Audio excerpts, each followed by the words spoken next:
What's up, BridgePoint? Thank you for tuning in. So glad that you are here and hanging out with us today. Whatever device you're on, wherever you're watching from, it means a lot to us that you connect with us, that you engage with us, that you're part of our BridgePoint family. So much going on these past couple of weeks. I don't need to explain it to you, and unless you are off the grid, which I don't know how you tune into this message if that was the case, you're well aware of everything that's going on in our country, well aware of everything that's going on in our world, well aware of the fact that the year 2020 has not been an easy one so far, and need I remind you that we still have a presidential election to go. So, what is life? That's actually a key question that we're going to be walking through in this series. I'm excited today. We're going to kick off a couple weeks where we walk through an Old Testament book called Ecclesiastes. Why? Because I think the lessons learned in Ecclesiastes will be so helpful in light of everything we're trying to process through on a daily basis. In light of everything you process through when it comes to a pandemic and our response to it. In light of everything you process to when you watch things on the news in our world that are unjust or not right. In light of the responses to that. In light of everything you're processing through as if your life in and of itself wasn't busy enough, wasn't stressful enough, didn't leave enough thought in that space. In light of everything that's going on for every single one of us, wherever you are in this journey. I think Ecclesiastes will be really helpful for us as a church as we look to respond in a way that honors God, in a way that helps others get closer to Him, and in a way that celebrates the fact that we care about all people. That's why Ecclesiastes. We're actually going to be releasing some helpful resources that can serve as a guide to help you read through this book along with us if you're interested. Stay tuned for that information to be released on our social channels. Lots of exciting things that will go along with us that I think will be a helpful way for us to walk into the summer months. It's this book of Ecclesiastes. It's Old Testament. It's about wisdom, like practical wisdom. How do I live my life? The writer of Ecclesiastes is talking about Solomon and Solomon's gift of the wisdom that he shared. But here's how I want you to think about Ecclesiastes as you read through it. If you decide to sit down and just start from the beginning and read through it, it's a little bit weird, all right? I'm just giving you a heads up. It's a little bit weird. But here's what I want you to picture. I want you to picture, as we think about Ecclesiastes this next month, of Ecclesiastes being a sit-down story time read. And here's what I mean by that. My grandfather, Papaw, he passed away a few years ago, but Papaw could tell some of the best stories, all right? Papaw also had a way of making short stories incredibly long. Papaw had a way of engaging you in stories, but he also had a way of inserting details or elements of the story that you're just left questioning, why did you add that? Was that really necessary? Some of that you're going to see in this book. You're going to wonder, what's the point of what I'm reading? My Papaw would tell us stories, and sometimes I'm just thinking, would you get to the point? Sometimes I'm thinking, I don't want to know that. But sometimes I'm listening to the story and taking in the meaning behind his message, and I'm just thinking, man, that is so good. That's so helpful. Like I'm hearing this story and that has profound impact on my life. It's going to change the way I see the world or the way I think about it. And sometimes, I don't know if you have a person in your life like my Papaw that would share stories. But I hope that as you sit down to read this book, you're sitting down to prepare to hear a story. It's not always going to make sense. You're not always going to see where it's going. There's a whole lot of snark involved in this story. But it's a story that I think if you and I can glean some wisdom from it, it will change the way we live our lives. And so just prep yourself. This is not one that you just read and always read through it and think, oh, I feel so good hearing that. Because this story is also going to step on some toes a little bit. Let me get it started. The writer is recording lessons that we think Solomon was storytelling about. Solomon was a king of God's people. He was known as not only one of the wisest people to have ever lived, but likely also the wealthiest. More on that in just a minute. But as we jump into the book of Ecclesiastes, chapter 2, verse 10, here's how the storyteller records Solomon's story. It goes like this. Vanity of vanities, says the preacher. Vanity of vanities, all is vanity. What does man gain by all the toil at which he toils under the sun? A generation goes and a generation comes, but the earth remains forever. The sun rises and the sun goes down and hastens to the place where it rises. The wind blows to the south and it goes to the north. Around and around goes the wind, and on its circuits the wind returns.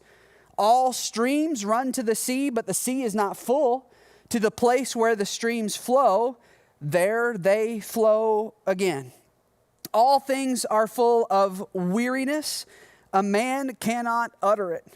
The eye is not satisfied with seeing, nor the ear filled with hearing. What has been is what will be, and what has been done is what will be done. And there is nothing new under the sun. Is there a thing of which it is said, see, this is new? It has been already in the ages before us. Powerful, hopeful thought to start out, right? If you're sitting at home thinking, what was hopeful about that? I'm talking in sarcasm, because basically what he's saying is this life is so meaningless. Where's the purpose? Where's the point? The seas aren't filling up with water, but the streams keep flowing. Why does that even matter? The sun rises and sets, and it's going to do it again tomorrow. Well, is there any reward for all the toil that we do? Because here's the honest truth. This generation will soon pass, and a new generation will come. There's nothing new under the sun. It's all meaningless, meaningless, meaningless. Are you encouraged yet? Hey, don't leave, okay? I'm not done with the message. I'm going somewhere. But can you ever relate to what Solomon's saying? Again, picture yourself as the listener to Papa Solomon sharing his story. And he starts out his whole story saying, life is just meaningless. Life lacks purpose. Life lacks hope. It's all a big circle. It's all a big cycle. There's nothing new out there. It's all has been, and it all will be again. This is the part of the story where, at least for me, I'm sitting there thinking, okay, Papa, not a great start. I'm not engaging with this. For people that are feeling the weight of life right now, you're kind of crushing me a little here. For people that are just in a good season, you're kind of extinguishing the flame of excitement that they have. For everybody else, we're leaving saying, all right, Solomon, what are you doing? That's not how you start a story. But then if you start really thinking about life, and I don't want to go too far down a rabbit hole here, but isn't life a lot of rhythm? Isn't life a lot of the same way, and a lot of the same time? Do you wake up about the same time most days? Do you then do the same morning routine to head off to the same job, to come home and do the same evening routine so that you can make it to bed and then start it over again tomorrow? Or do we not, even in our country, as we look around, we're seeing so much going on in response to injustice and the riots and the protesting and things going on. But at least in my lifetime, I've seen this plenty before. Is it going to matter? Is this going to make any difference or make any movement? And I'm not extinguishing what's going on. I'm not trying to make light of that, but I've seen this before. Unfortunately and heartbreakingly, I've seen this injustice before. Is this all meaningless? Are we going to get anywhere with this? Or you think about the past couple of months for us as this pandemic's been going home and we're safer at home. And we have moments where my wife's looking at me saying, hey, what are your plans today? And I'm like, I can't leave the house. What do you mean? What are my plans today? 2 straight months of waking up and doing the same thing over and over and over. I'm looking around at everything that's going on, and I'm just wondering, well, what is the meaning of this? Where do you find purpose in this seemingly chaotic season? I'm not trying to minimize any hurt, any emotion, or anything that's going on, but have you thought about this? If we're really honest, for those of you that are a little bit more like my age, this feels a little bit like the movie Groundhog Day with Bill Murray, right? You wake up and you live the same day over and over and over. And you try different things in those things, but at the end of the day, you still wake up and keep living the same meaningless, sometimes feels like pointless life. Is this it? Is Solomon right? Is there nothing new? Is there nothing hopeful? Is there nothing that we can grab a hold of? Now, here's the background to Solomon. This is an incredibly, incomparably wealthy king. He had all power. He had all resources. God gave him all wisdom. He had all influence. This is a guy that really can do whatever he wants, wherever he wants, with whomever he wants, however he wants. So this is a guy with a perspective that says, I can tell you how I've sought meaning in this world. As you read through the book of Ecclesiastes, you're going to see Solomon search for meaning in all ways that he can find pleasure. You're going to see Solomon search for meaning in building wealth and building status and building influence and setting the bar for expectation. You're going to see Solomon search for meaning at the parties. You're going to see Solomon use his influence and authority in right ways and not right ways. You're going to see him exercise the authority of being the king and living life to the extreme. You're going to see him, if he finds a woman, he takes the woman. You're going to see all gamut of life as Solomon's walking through this story of telling us that life is meaningless. Are you feeling encouraged yet? Stick with me. This is so important. Because I want you to see as Papa Solomon's starting his message, it doesn't start in a way that naturally engages us. In fact, I'm thinking to myself as I read those first 10 verses, I got enough to wrestle with right now. And now you're going to dump on me that my life is just meaningless and in this unstoppable cycle of just nothingness?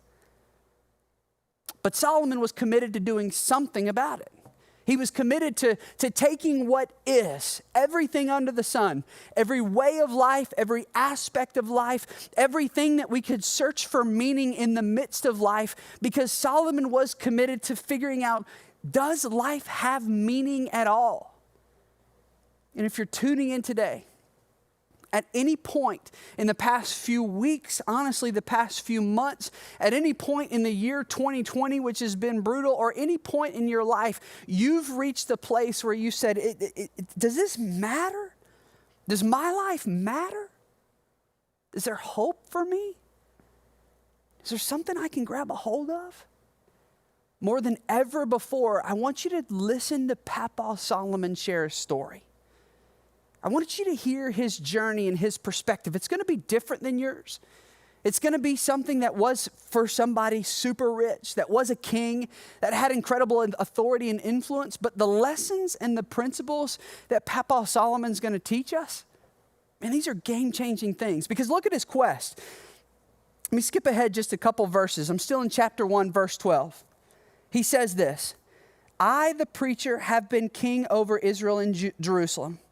And I applied my heart to seek and to search out by wisdom all that is done under heaven. He says this, it is an unhappy business that God has given to the children of man to be busy with. Solomon said, I have seen everything that is done under the sun, and behold, all is vanity and a striving after the wind. He's saying, I made it a quest. I made it my pursuit. I made it a goal to try to find purpose, to make meaning out of this life. And he's saying something really important from the very get-go. You hear him up front. He's saying, this life is often meaningless. This life is often lacking purpose. This life is often lacking direction. And that's setting up the beginning. That's the intro to his story that we're going to be walking through over these next few weeks. You must commit right now to do anything possible, even if you can't make it to a live broadcast of a message, to go back to YouTube. And over the next couple of weeks, you're going to hear from our Seminole campus pastor, Scotty. You're going to hear from our student pastor, Chad, and myself. I want you to hear the unpacking of Papa Solomon's story. how he pursues these things, how he navigates the vanity, how he navigates life that often feels chaotic, hurtful, and out of control. Because in the midst of it is some really profound lessons that I want you and I to hear, that I want to put into place. But in an effort to not make you think that this series is really all about squashing all of our hopes, destroying all of our dreams, projecting us further into the chaos or the hurt, the confusion or the lacking meaning that has existed, at least perspective-wise, in this year of 2020, I want you to hear ultimately something that will give you a little bit of guide of what Solomon's trying to do, which means I actually have to cheat on his behalf. Papa Solomon might not be happy, but I want you to hear the end of the story to set up this next month of working through the story. The very last two verses of Papa Solomon's journey, they sound like this. And I want you to hear them specifically. The very end of Ecclesiastes, it's chapter 12, verses 13 and 14.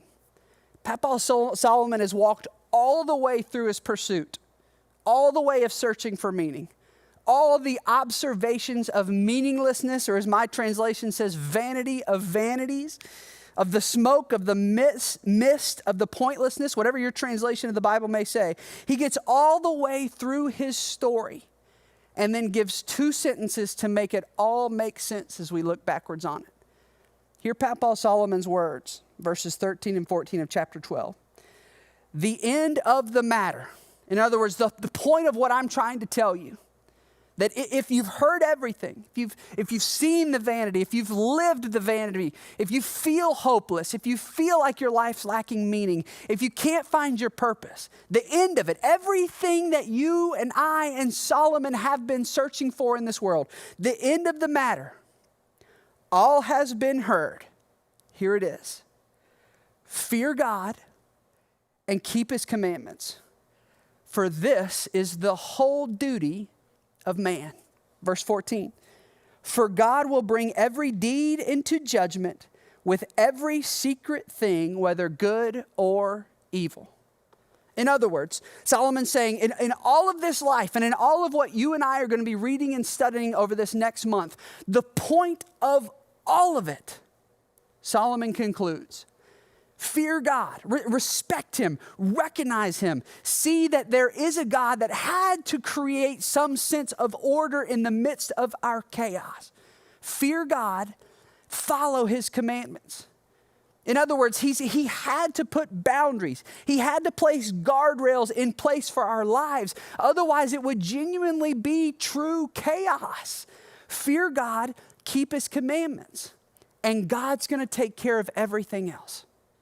God will handle everything else. Listen, I just want to be honest with you. That is the hope that you and I can hang on to.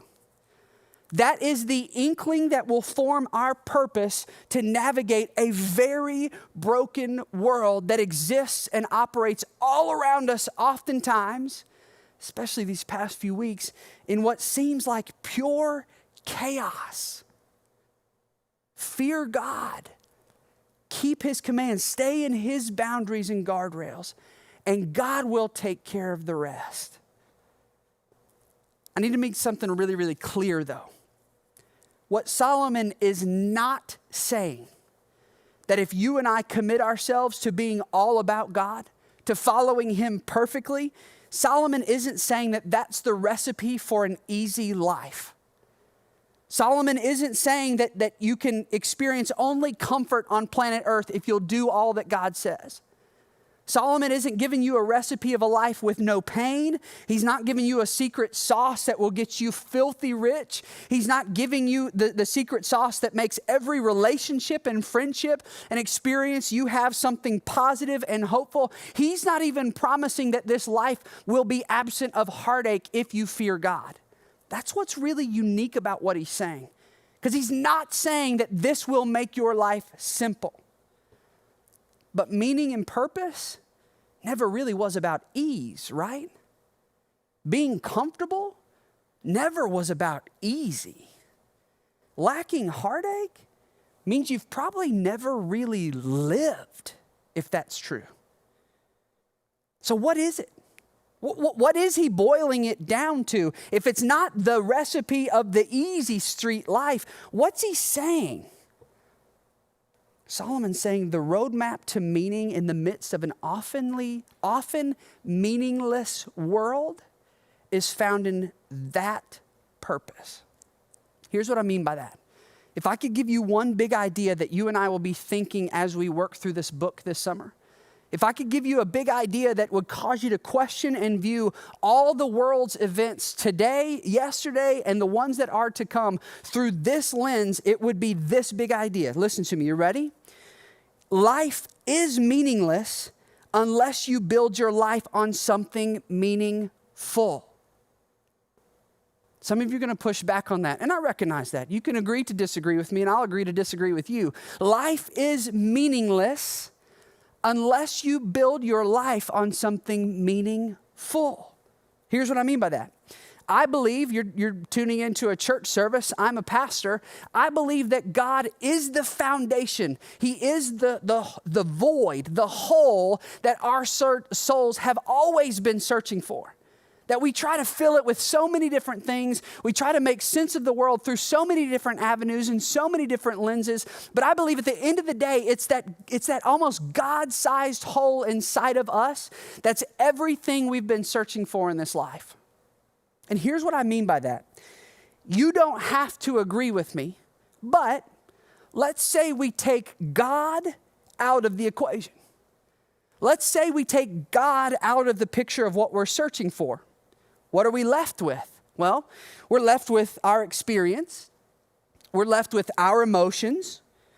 We're left with the knowledge that we've gained. We're left with our relationships. None of those are bad things. But it also means we're left with our preferred news outlet. It means we're left with the social media chamber that we follow and allow ourselves to experience. It means we're left with where we grew up and where we are growing up. It means we're left with the identity that we have in what we do and who we are and what the expectations of those around us decide we should be. Nothing necessarily wrong with those things, but the problem, I hope you're beginning to see it, all of those things come from one place: us. We gain knowledge, but we filter that knowledge through our experience.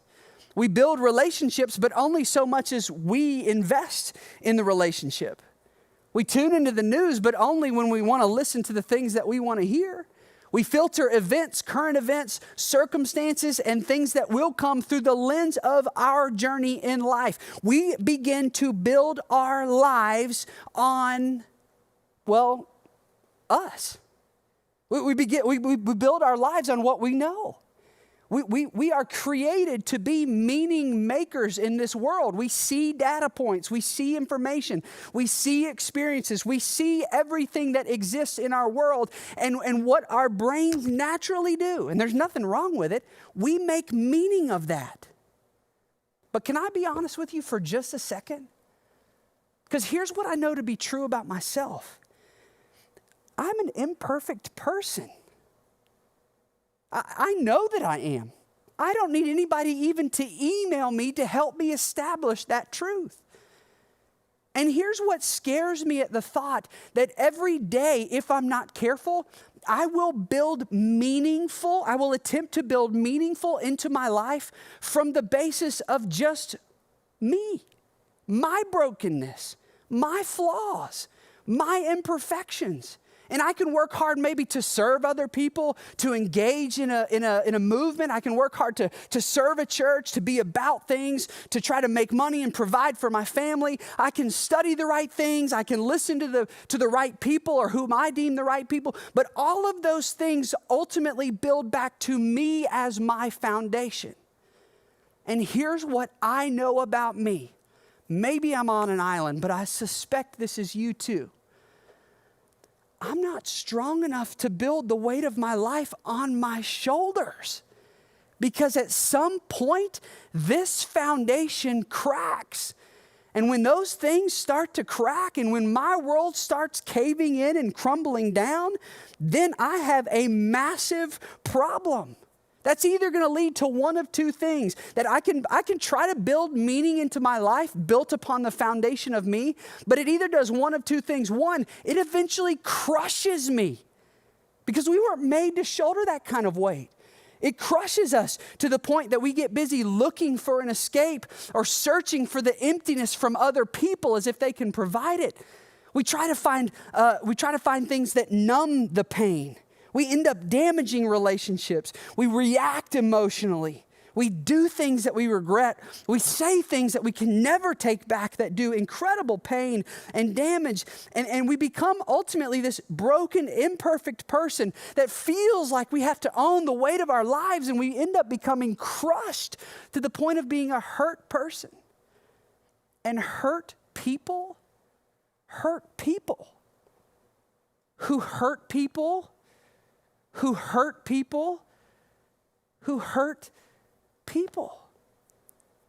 And I wonder if we're looking around at symptoms that exist all around us and what we're able to see happening across our country, in our homes, and if we're honest, in our hearts, is damage done by hurt people that don't know where to turn to try to build meaning into their lives, but they know they weren't strong enough to hold on to it.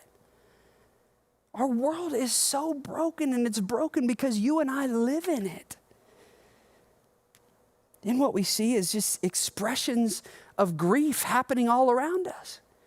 People that are in denial, people that are angry, people that are depressed, and they don't know what to do with those things, and life it seems meaningless. It seems vanity of vanities, like Papa Solomon was saying, and we're looking around just saying, what does this mean? What's the purpose of any of this? I suspect that it's Papa Solomon that when he began the search to try to use wisdom to make meaning of this world, he saw all of that. He saw where all of it ultimately leads. Sometimes louder and uglier than we want to pretend. Sometimes maybe not so much, but the same is true. Life is just meaningless on our own. When life is meaningless unless we build our life on something meaningful. Something that was made to carry the weight. Something big enough to hold the whole world in his hands.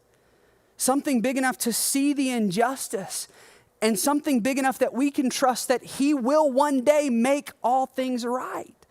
And that he will take our pain and our hurt and our journey and use it for our good and ultimately us to celebrate him. Something that can motivate us to love people, all people, and help them get closer to God so they can build meaning into their life on something meaningful. How do I know that? Because I think there was a moment that God looked down on the brokenness of his world about 2,000 years ago. And John 3:16 reminds us of it. For God so loved the world that he gave his only son, that whoever believes in him would not perish, but have everlasting life. God saw the brokenness. He saw the hurt. He saw the lack of meaning. He saw the hopelessness. He saw the pain. And he sent Jesus in the middle of it so that people could find life. They could find meaning in the midst of that. People, all people. You see, Jesus stepped into the brokenness of this world. God, creator, stepping into the creation. And he died a death that at the time seemed like such a waste. It seemed so empty. It seemed so hopeless. Until we see the full perspective of 3 days later when Jesus rose. And in that moment, for anyone that grabs a hold of Jesus and begins to build their life upon him by faith, saying that has to be the answer, they begin to be set free from sin, from darkness, from emptiness, from all the symptoms of what we see playing out in our world right now. And they begin to build their life upon something that can actually give meaning to them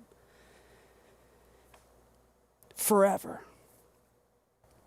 Instead, to take Jesus at his word and say, God, This world seems so chaotic, meaningless. I'm hurt. I'm angry. I'm in denial. I'm depressed. There's so much going on. There's so much I can't understand. And if by faith we grab a hold of one person, Jesus, what if that really is the key to finding everything we've been searching for in our life?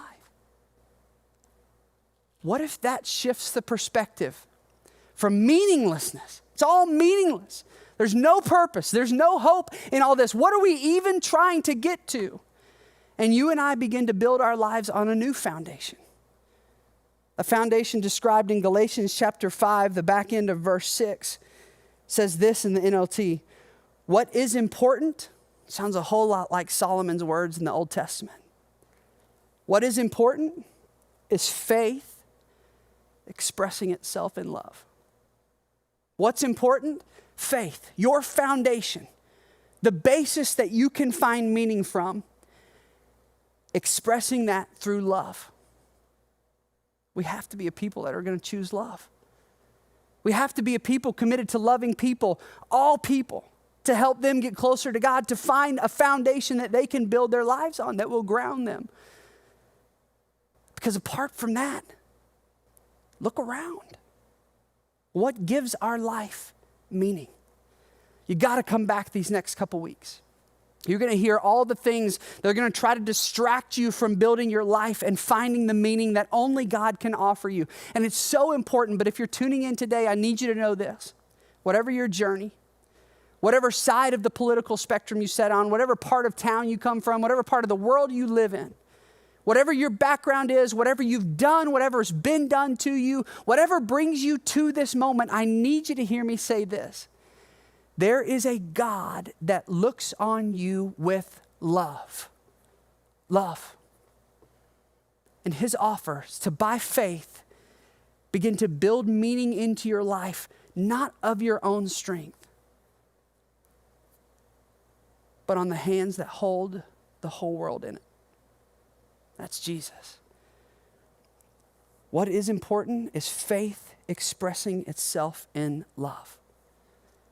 We've got to become a people that seek to love. Come back next week. Really important message for you to hear. But I just want to say a prayer for you in the meantime. Will you pray with me? God, it doesn't take much to know that our world's hurting.